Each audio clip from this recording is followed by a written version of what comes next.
कवितेचे शीर्षक आहे स्वच्छंद कवी. कवेमध्ये घेता घेता दुःख, कवेमध्ये घेता घेता दुःख, मुक्या भावनांचा हंबरडा असाच फुटून जातो. ऐकतो माझा प्रेक्षक, ऐकतो माझा प्रेक्षक, म्हणून हा कवी बोलून जातो.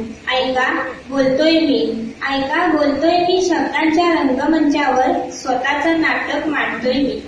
त्या काळोखी रात्रीला मी शब्दांनी जागवून नेतो. चंद्रतारे तिथेच राहतात आणि मी त्यांना शब्दांनी सजवून जातो. कधी निर्जीवाला सजीव, कधी निर्जीवाला सजीव करून भावना त्यात ओतून जातो. प्रत्येक गोष्टीवर प्रेम करत उपमा त्यावर सांडून जातो.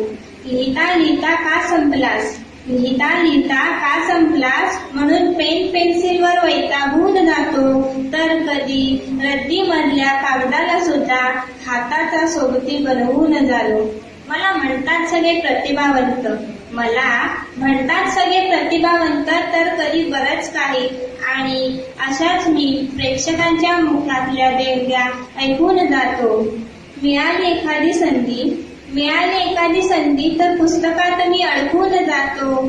तर कधी सूरताल म्युझिकच्या मदतीनं कवितेतून गाणं बनवून मोबाईल टीव्हीवर झळकून जातो. शाळांमधल्या बडबड गीतात, शाळांमधल्या बडबड गीतात मी सुखावून जातो. अनेक होतात स्पर्धा, कधी मी मागे तर कधी पुढे निघून जातो. पाहतो अनेक दृश्य, पाहतो अनेक दृश्य, सुखदुःख भावभावना, या सगळ्या गर्दीत स्वतःला सोडून जातो. आणि समजतच नाही हो मग मी कसा या सगळ्यांवर निघून जातो. असाच मी स्वच्छंद होऊन, असाच मी स्वच्छंद होऊन पृथ्वी तलावावर नांदून जातो.